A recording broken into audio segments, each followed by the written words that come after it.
Hey everyone, Randy coming back at you with FPV Trends. And today I want to talk to you about all the videos I'm seeing out there of people having their Avatas crash and their batteries are ejecting, and even some folks out there that have lost their Avatas. So let's talk about that and more.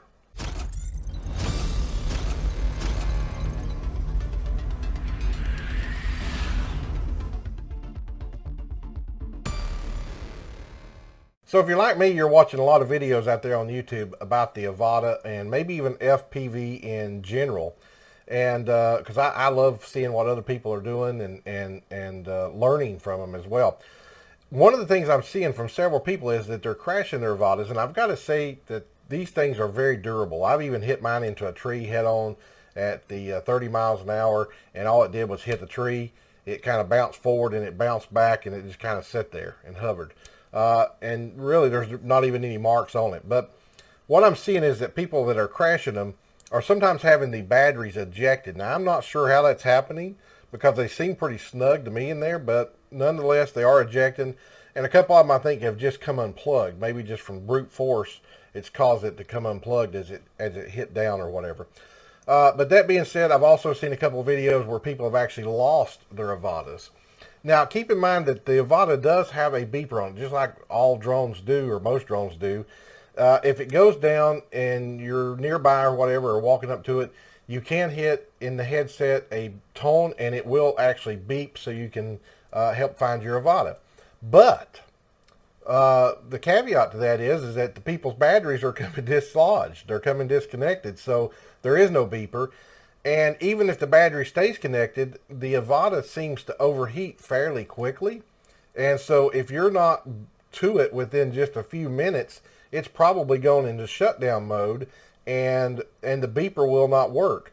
Now, it seems to me that one solution to that would be that DJI would, in a future firmware update, maybe make this Avata go into a no power zone or something where it's just the only thing that's using the battery is the beeper. So basically it would shut power down to the whole drone, and then just the beeper itself, the buzzer that's built into it, would draw power, and you would be able to turn that on, or perhaps it would just come on automatically after 30 seconds or a minute or something like that of it powering off if it knows it's not at its home point. Seems to me like that would be a solution, but until then, I think I've got a solution for you. Okay, and it's going to involve two things. Number one, it's going to involve a strap. Now, you do have to have a certain size strap to use. So I'm going to include a link in the description below of the Apex straps here. And these are 300 millimeters long. If they're any shorter than that, they will not work. And if they're any longer than that, would actually be better, because then you could go around the frame itself. And I'm going to show you what I mean by that in just a moment. And the number two thing it involves is a key fob finder. Basically, it's this is a key fob finder. It came with 4 of them, and you've got a remote control here, A, B, C, and D. And basically, I've got it mounted on the strap that goes around the battery. And if you lose the drone and it does turn itself off from overheating, then you just press the button, and you can hear it beeping. Okay. So you would definitely be able to find your drone with it doing that. Now, the downside is this only works up to about 150 feet away. And I've also tested this, and when you're 150 feet away outside in a noisy condition, it is kind of hard to hear it. You're only going to hear it when you're about 75 feet away. But at least it's something, okay?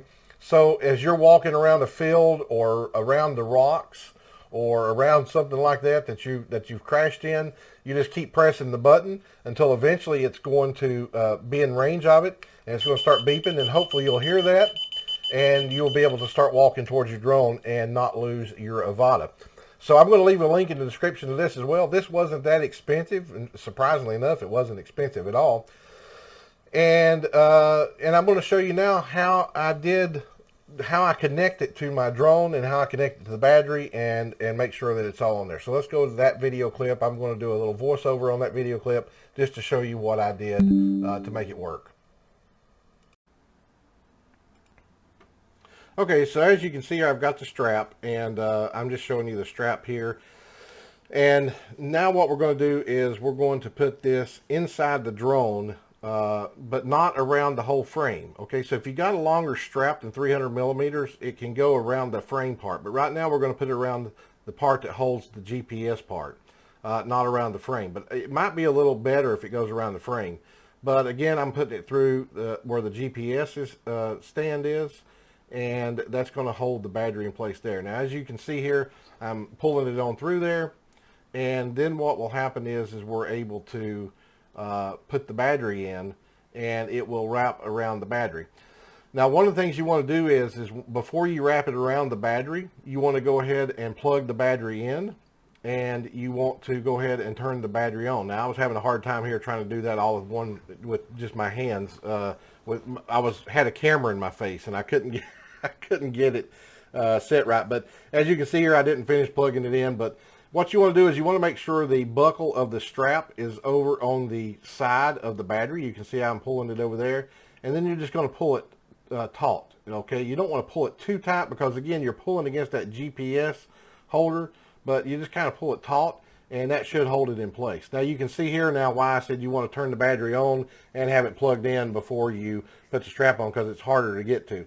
Now I'm taking the little device here, the little beeper, and I've got a piece of Velcro on it, and I'm just Velcroing it in. Now when I Velcro it on the back side of it, I go ahead and push on it real good, and I kind of move it around because I'm wanting those hook and loops to really connect in there really good, so it's a good solid fit that won't come loose.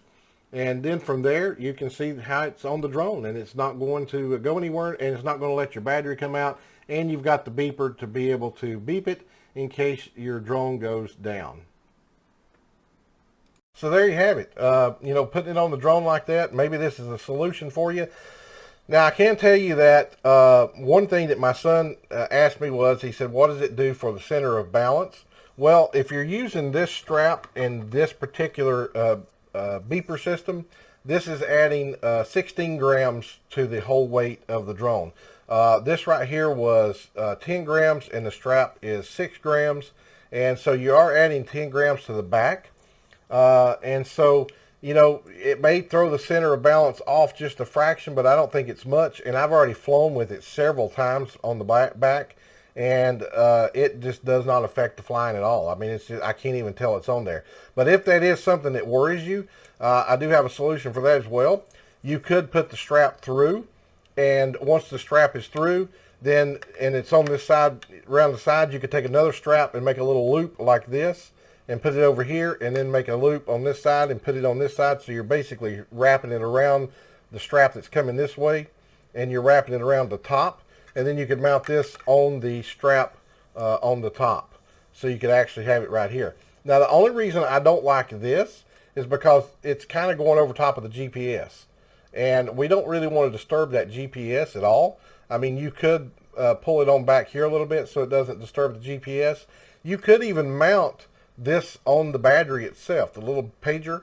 You could put it on the battery. I mean, you've got 4 of them here. So if you've got 4 batteries, yeah, you've got 1, 2, 3, 4 of them. If you got 4 batteries, you could put a different color on each battery, and then you just keep hitting buttons until you figure out which one you had, or just kind of remember which one you had. But anyway, I hope this helps you to never lose your drone and to never lose your battery.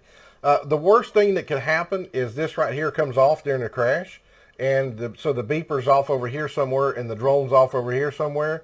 But at least, I mean, I would see no reason why these would be any farther than, you know, 10 or 15 feet apart. So at least if you find the beeper, then you can start searching in a round radius and just keep going out until you'll find the drone. And it'll be somewhere, I would imagine, within 10 or 15 feet of this little beeper here. So listen, until next time, stay safe, fly safe, and I'll see you on the flip side.